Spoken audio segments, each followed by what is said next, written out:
자신을 보호하기 위한 인간의 노력은 옛날이나 지금이나 그리고 동양이나 서양이나 모든 사람이 똑같이 그런 마음을 갖고 있습니다. 서양에서는 1차 대전 후에 독일의 공격으로부터 나라를 지키기 위해서 프랑스에서 국방장관 마지노를 중심으로 1927년부터 프랑스와 독일 국경 사이에 요새를 만들기 시작했습니다. 원래는 750km가 세워질 예정이었지만 1차로 프랑스와 독일의 국경이 맞닿는 350km를 정말 요새처럼 단단하게 해서 감히 공격하지 못하도록 그렇게 세웠습니다. 그러니까 여러분이 마지노선 이런 얘기를 자주 하는 얘기가 뭐냐면 바로 여기서 나온 겁니다. 마지노 요새를 세웠고, 마지노 요새는 아무도 공격하지 못하는 난공불락의 요새처럼 그렇게 세웠습니다. 그런데 독일이 침공을 할 때에 마지노 요새의 그 가장 북쪽에 있는 아르덴 공원으로 기갑 부대를 보내면서 마지노 요새는 아무런 소용이 없게 되었습니다. 인간이 자기를 보호하기 위해 세웠지만 결국 자기를 보호하지 못하고 오히려 갇히게 만드는 역할들이 되었습니다. 동양에서는 중국의 만리장성을 들 수가 있죠. 춘추 전국시대에 각 나라들이 자기 백성들을 보호하고 자기들을 보호하기 위해서 성을 쌓았지만 중국을 통일한 바로 이 진나라 때에 전체적으로 무려 6,300km를 돌아가면서 세웠습니다. 그러나 북방민족의 공격으로부터 지켜줄 거라고 생각했던 이 만리장성은 결국은 시대마다 무너지고 또 공격을 당해서 그들이 생각하는 만큼 지킬 수가 없는 보호막이 되지 못했던 것을 보게 됩니다. 우리 인생도 마찬가지입니다. 우리 인생도 보호를 좀 받았으면 좋겠다고 생각되어지기 때문에 우리는 필요한 보장을 만들죠. 오늘날 보험제도가 만들어진 것도 바로 우리 자신을 보호하기 위한, 어려움 앞에 대비하기 위한 그런 일들도 만들어진 것으로 그렇게 우리가 생각할 수 있습니다. 좋은 말로는 우리는 미래를 준비한다고 생각하지만 또 우리가 한편으로는 나에게 다가올 어떤 어려움, 예상하지 못한 그 어려움 앞에 어떻게 나를 지킬 것인가 하는 그 고민들을 우리는 모두 가지고 살아가고 있습니다. 오늘 시편 기자도 마찬가지였습니다. 시편 기자가 표현하는 어떤 내용들을 우리가 자세히 읽어보면 그는 자기가 할 수 없었던 문제들, 인생의 덕과 같이 마치 새 사냥꾼의 올무처럼 빠져나올 수 없는 그런 어려움들, 또 피할 수 없는 전염병과 또 자기 인생을 지킬 수 없는 그런 문제들이 자기에게 부닥칠 때 자기는 어떻게 이 문제를 이겨나가고 돌파해 나가는가, 그 어려움을 이겨나가기도 하고 피하기도 하고 또 어려움 앞에 당당하게 더 큰 어떤 성장의 계기로 삼을 수 있는 그런 기회가 됐던 것이 무엇인가 할 때 오늘 이 본문의 노래를 부르고 있습니다. 여러분이 마칠 때마다 함께 고백하는 시편 91편을 바로 오늘 이 시편 기자는 바로 여기에 진정한 나의 보호함과 인도함과 나의 공급함이 여기에 있다고 이야기하면서 바로 그 하나님 정말 전능자의 그 그늘 아래에 사는 그 삶, 지존자의 은밀한 곳에 사는 그 삶이야말로 가장 내 인생을 지킬 수 있는 그런 힘이 되었다고 그렇게 고백하고 있습니다. 그건 구체적으로 세 가지로 나누어서 우리에게 정말 그 보호자 되시는 그 하나님을 어떻게 섬기고 어떻게 해야 되는지에 대해서 우리에게 구체적으로 알려주고 있습니다. 첫 번째가 하나님을 우리의 거처로 삼아야 되는 것을 말씀하고 있습니다. 1절 보니까 지존자의 은밀한 곳에 거주하며 전능자의 그늘 아래에 사는 자여 되어 있습니다. 여기에 지존자나 전능자는 원어상 의미로는 하나님을 뜻하는데 높으신 하나님, 전능하신 하나님이라는 의미로 우리에게 표현이 되고 있습니다. 은밀한 곳도 역시 하나님 자신을 표현할 때 사용되었던 단어인데 바로 우리를 지키시고 보호하시고 또 은신처가 되시는 그 하나님 표현할 때 쓰는 단어이기도 합니다. 그늘 아래라고 하는 표현은 보호 혹은 그 안에, 영어로 말하면 in이라는 그 전치사가 되기도 합니다. 종합하면 지극히 높으신 하나님의 지성소 안에 주님과 함께 교제하며 사는 사람, 주님이 거하시는 곳에 자기 인생이 머무는 곳, 머물러서 살아가는 인생을 하나님이 보호하신다고 그렇게 되어 있습니다. 이것을 시편 기자는 시편 22편 3절에 다시 이렇게 표현합니다. 이스라엘의 찬송 중에 계시는 주여, 주는 거룩하시나이다. 쉽게 말씀드리면 하나님은 어떠할 때 우리가 주 안에 거하고 주님이 우리 안에 거하는가 할 때, 우리가 주님을 찬양할 때 주님이 우리 안에 거하신다는 것입니다. 바울은 그래서 에베소서 5장 18절 21절에 이렇게 말씀합니다. 술 취하지 말라. 이는 방탕한 것이니 오직 성령의 충만함을 받으라. 시와 찬송과 신령한 노래들로 서로 화답하며 너의 마음으로 주께 노래하며 찬송하며 범사에 우리 주 예수 그리스도의 이름으로 항상 아버지 하나님께 감사하며 그리스도를 경외함으로 피차 복종하라고 그렇게 말씀합니다.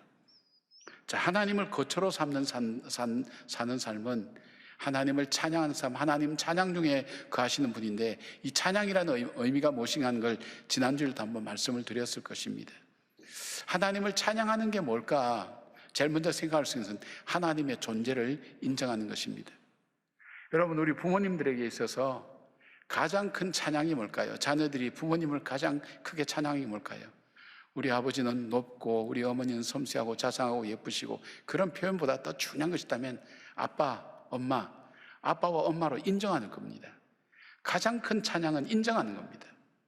하나님도 참 가장 기뻐하시는 게 뭐냐면 하나님이 살아계신 것과 그를 찾는 자에게 상 주시는 이심을 믿는 사람을 기뻐하신다 그랬어요. 그러니까 우리가 지금 예배 드릴 때 무슨 강연 듣듯이 제가 말씀드리는 말씀 듣고 앉아서 말을 잘한다, 이것이 아니라 이 자리에 하나님 보이지 않지만 임재하시고 함께 하시고 이 말씀 가운데 나와 함께 계시고 그 말씀을 통해서 나에게 오늘도 하시고 싶은 주님의 말씀이 있구나 하는 것을 내가 믿음으로 고백하는 그 고백 속에, 그 믿음 속에 주님이 우리 안에 거주하시고 주님이 함께 하신다는 겁니다. 바로 그 사람을 주님께서 보호하신다는 것입니다. 두 번째 찬양은 뭘까요? 주님의 행하신 것을 인정하는 겁니다. 내가 저절로 지금까지 살아온 것이 아니라 하나님께서 내 인생을 살아오면서 하나하나 행하셨던 지난 날들 돌아볼 때 내가 잘해서 그렇지, 운이 좋았을 뿐이야, 내가 노력해서 그렇지, 내가 소질이 있어서 그렇지, 그렇게 생각하는 것이 아니라 이 모든 것이 위로부터 하나님께서 내게 주시지 않으면 내가 여기까지도 올 수 없구나. 내가 사악함에도 불구하고, 내가 연약함에도 불구하고, 내가 죄가 많음에도 불구하고, 인간적인 꾀가 많음에도 불구하고, 결점과 단점이 많음에도 불구하고 그래도 여기까지 올 수 있었던 것은 하나님께서 나를 지금까지 인도하시고 지키시고 보호하시고 그때마다 하나님이 계셨구나 하는 것을 인정하는 겁니다. 그 다음에 찬양 중에 또 하나는 주님이 행하신 일을 칭찬하는 겁니다. 참 잘하셨어요. 칭찬하는 사람 특징이 뭐예요? 감사합니다. 감사. 찬양하는 사람은 감사할 줄 아는 사람입니다. 내가 한 것이 아니라 하나님의 은혜라는 것을 고백하는 사람입니다. 여러분, 우리가 지나치게 겸손해도 자기 의가 됩니다. 왜요? 우리는 겸손해야 50보 100보밖에 할 수 없어요. 우리가 겸손하다고 해서 겸손한 게 아니에요. 하나님께서 내게 주시는 은혜 덕분이에요. 그러니까 겸손을 우리가 내세울 것도 없는 거예요. 자랑할 것도 없지만 겸손할 것도 없는 거예요. 하나님께서 내게 행하셨던 일들, 주님 잘하셨습니다. 때로는 그것이 나에게는 아픔이었고 나에게는 좌절이었고 실망처럼 보여졌지만, 그러나 나를 위해서 자기 아들까지 죽이신 그 하나님께서 무엇이 부족해서 내가 고통당하고 괴로움당하는 것이 그렇게 좋으셨겠단 말이에요. 아니잖아요. 그런데 내가 볼 때는 아픔이고 고통이었지만, 그러나 하나님께서 정말 잘 선택하시고 나에게 선한 일을 이루어주셨고, 하나님 자신이 선하시니까 선하게, 때로는 둘러가는 길처럼 보였지만, 때로는 험한 길을 가는 것처럼 보였지만, 때로는 좁은 길을 가는 것처럼 보였지만 형통한 길로 내 인생을 인도해 주셨습니다. 그렇게 찬양할 때 우리에게는 감사가 우리 속에 일어나는 것입니다. 그런데 묘한 것은 이 감사는 묘한 힘을 가지고 있습니다. 사단의 공격을 막을 수 있는 굉장히 중요한 방어 무기가 됩니다. 또 이 감사는 치유하는 약이 되며 앞길을 열어준 길잡이가 되는 것입니다. 감사하는 사람은 순종하는 사람입니다. 감사하는 사람은 내 생각이 아니라 하나님의 뜻을 앞세우는 사람이 됩니다. 이것이 주님을 찬양하는 사람들입니다. 이렇게 주님을 찬양할 때 주님이 그 안에 거하신다 그랬어요. 내가 주님 안에 거해야지 주님이 내 안에 거하실 거야 무조건 그렇게 믿는 것이 아니라 내 믿음이 어디에 있느냐에 따라 달라지는 거예요. 물론 주님이 우리 안에 거하시지만 주님께서 이 시편 기자를 통해서 우리에게 주시는 교훈은 뭐냐면 정말 주님이 살아계시고 나와 함께 지금도 동행하시고 약속하신 대로 그 약속을 지키시는 하나님, 내가 살아온 삶의 모든 과정 속에 하나님이 함께 계셨고 하나님이 나에게 늘 선한 길로 인도해 주셨고 그리고 지금도 나로 하여금 그 길을 보호하시고 인도하시고 계신다는 그 고백, 그 주님을 찬양할 때 주님은 바로 우리 안에 거하시고 우리를 보호하시고 우리의 보호막이 되어 주신다고 시편 기자는 그렇게 고백하고 있는 겁니다. 여러분의 이 고백이 하나님의 보호하심과 인도하심과 공급하심을 받는 하나님의 축복의 통로가 되기를 주의 이름으로 축원합니다. 두 번째로 하나님의 보호하심과 인도하심과 공급하심을 받을 수 있는 길은 어떤 길이냐? 시편 기자는 하나님을 사랑하는 길이라고 얘기합니다. 14절 보니까 하나님이 이르시되 그가 나를 사랑한즉 내가 그를 건지리라 그가 내 이름을 안즉 내가 그를 높이리라. 사랑한다는 것만큼 이렇게 추상적인 표현은 없죠. 근데 이 사랑한다는 것에 더 정확한 것은 내가 하나님을 먼저 구한다는 것, 그리고 하나님 일에 집중한다는 것을 의미합니다. 다윗은 시편 27편 4절 5절에 이렇게 고백합니다. 내가 여호와께 바라는 한 가지 일, 그것을 구하리니 곧 내가 내 평생에 여호와의 집에 살면서 여호와의 아름다움을 바라보며 그의 성전에서 사모하는 그것이라. 여호와께서 환난 날에 나를 그의 초막 속에 비밀히 지키시고 그의 장막 은밀한 곳에 나를 숨기시며 높은 바위 위에 두시리로다. 그렇게 고백합니다. 다윗의 생애는 참 어려운 일들이 많았던 사람입니다. 해야 될 일도 많고 하고 싶은 일도 많고 처리해야 될 문제들도 그에게 많았지만 그러나 그는 한 가지를 구한다 그랬습니다. 그것은 뭐냐면 하나님을 사랑하는 것을 구하는 겁니다. 그리고 그는 이렇게 고백합니다. 내가 하나님을 사랑했더니, 하나님을 구했더니 그 하나님께서 나에게 일어나는 수많은 모든 일들 앞에서 나를 바위 위에 세우시는 것처럼, 반석 위에 세우시는 것처럼 내 인생을 지키시고 보호하시고 인도해 주셨다고 그 고백을 하고 있는 겁니다. 누가복음 18장 22절에는 율법적으로 완벽하게 살았다고 말하는 부자 청년에게 주님이 이렇게 말씀하십니다. 내가 오히려 한 가지 부족한 것이 있으니, 그렇게 말씀합니다. 다 주님의 뜻대로 율법대로 다 내가 다 했습니다. 그런데 주님이 그 사람 보고 그럽니다. 내가 한 가지 부족한 것이다. 그게 뭐냐면 예수님을 사랑하지 않은 거예요. 예수님이 그의 삶에 있어서 우선순위가 아니었어요. 자기였어요. 결국은 자기였어요. 한 가지 부족한 것이 있다. 다 있는데 부족한 한 가지가 결정적이라는 겁니다. 다 없는데 그 한 가지, 그것이 모든 것을 다 채우는 바로 하나님의 능력이 되는 것을 이야기합니다. 여러분이 잘 아는 누가복음 18장 22절에 누가복음 10장 41절 42절에 주께서 대답하여 이르시되 마르다야 마르다야 내가 많은 일을 염려하고 근심하나 몇 가지만 하든지 혹은 한 가지만이라도 족하니라. 마리아는 이 좋은 편을 택하였나니 빼앗기지 아니하리라 하시니라. 한 가지 일, 우리가 해야 될 일 많고 하고 싶은 일 많지만 가장 그 한 가지, 그는 하나님을 사랑하고 하나님의 일에 집중할 때 하나님께서 내 모든 삶에 이 모든 일을 정리해 주시더라는 거예요. 우리가 쉽게 말하면 내가 노력하지 않아도 내가 내 앞에 벌어진 수많은 일들을 내가 하나님께 집중했더니 하나님께서 그 본질적인 문제를 풀어주시더라는 거예요.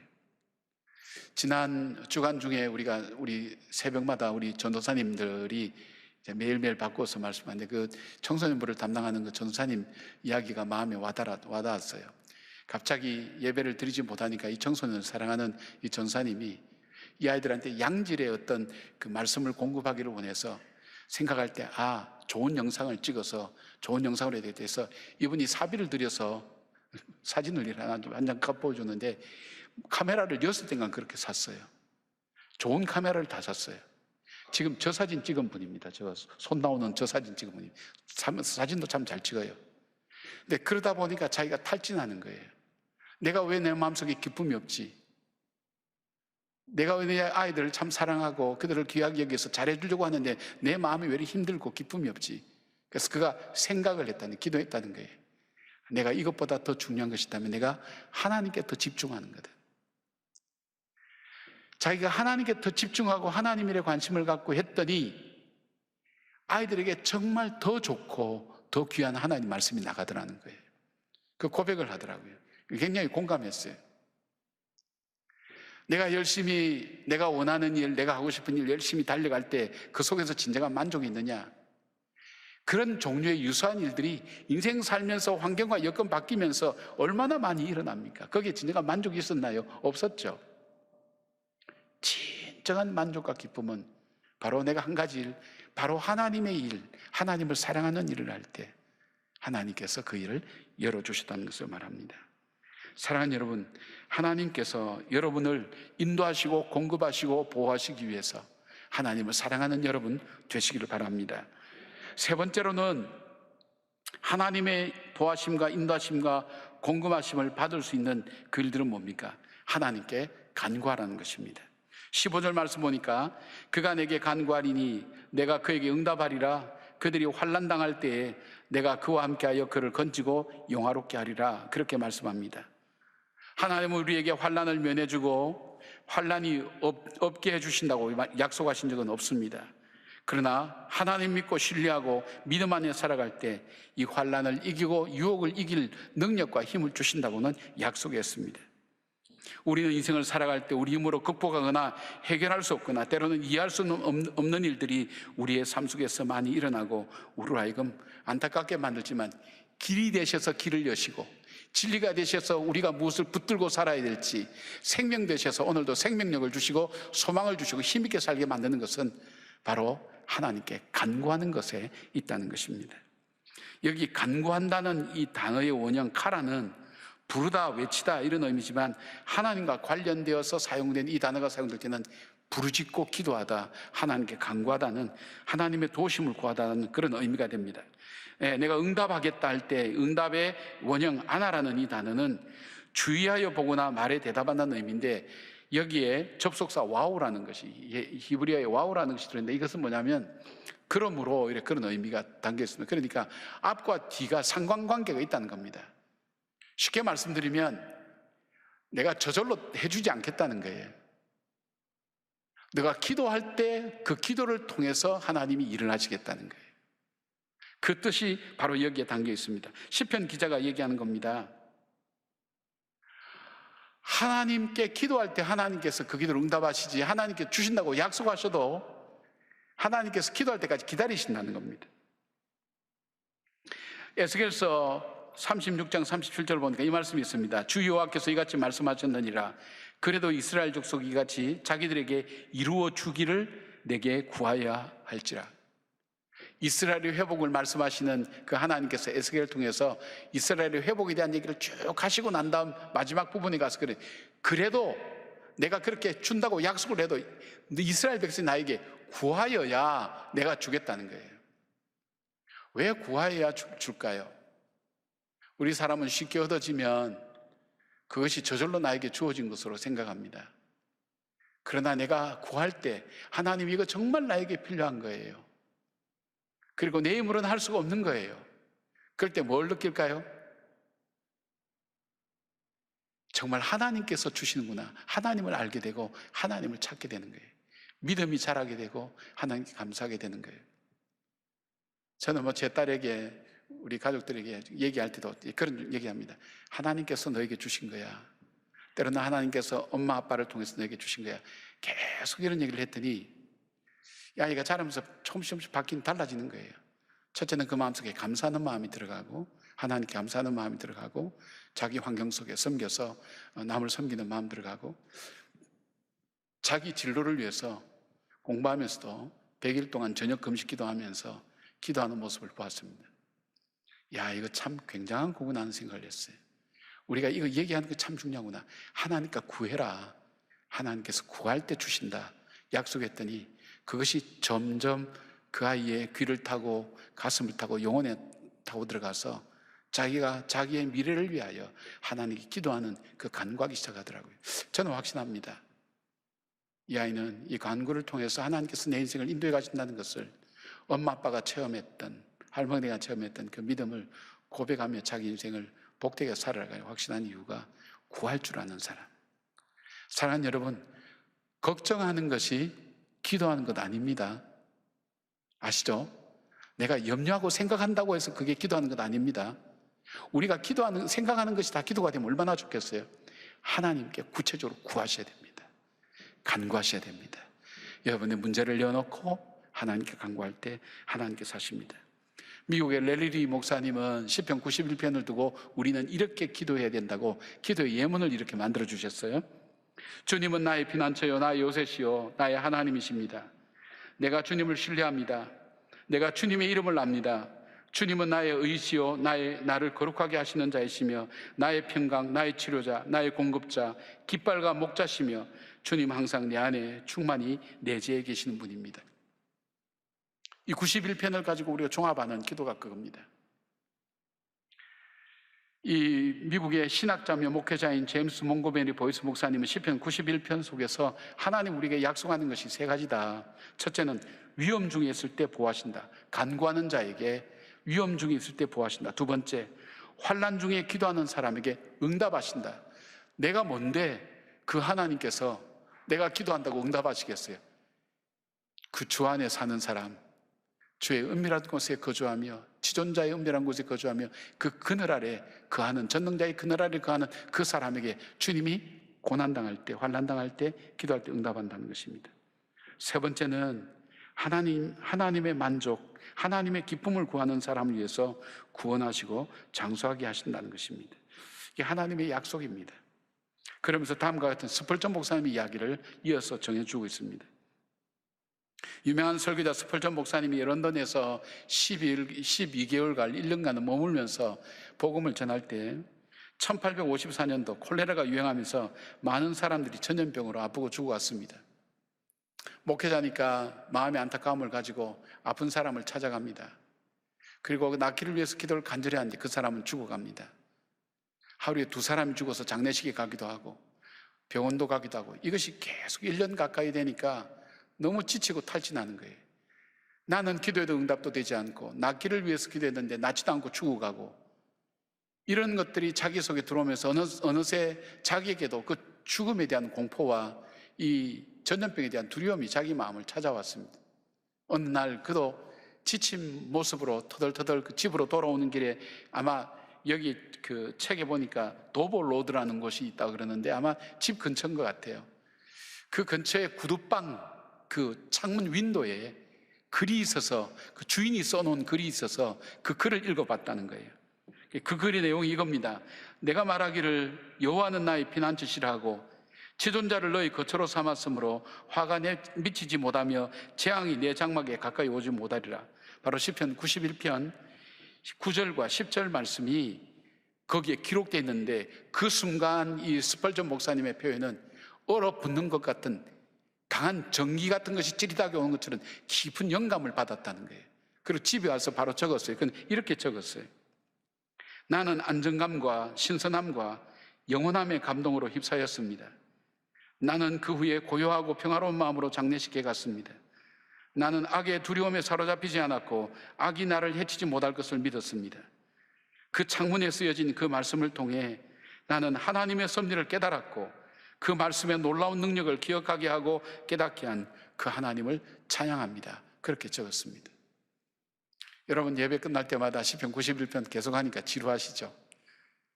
그런데 어느 날 그 말씀이 나의 말씀이 될 때, 어느 구절인지 모르지만 정말 나의 말씀으로 받아들이기 시작할 때 그 말씀의 생명력이 내 속에 들어와서 나를 움직입니다.